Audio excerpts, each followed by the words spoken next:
Pasado alas 7 na ng umaga, nasa San Marcelino, Corner Ayala Boulevard, ang traslasyon ng itim na Nazareno. Sa ngayon po ay talagang dinudumog po ng tao ang prosesyon na yan na yung nakita nating unang pag-usad na medyo kalmado, disiplinado, iba na hong imahe ngayon ang nakikita natin na nagsisiksikan, nagbabalyahan, nagtutulakan na po yung mga kababayan nating sumasama ngayon sa traslasyon. Hindi na ho natin nakikita yung andas sa kasalukuyan kung nasa na.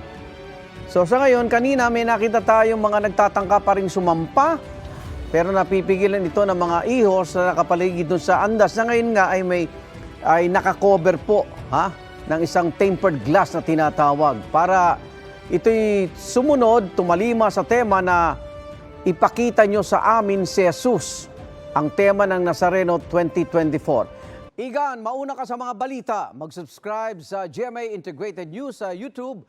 Sa mga kapuso abroad, subaybayan nyo kami sa GMA Pinoy TV at sa www.gmanews.tv.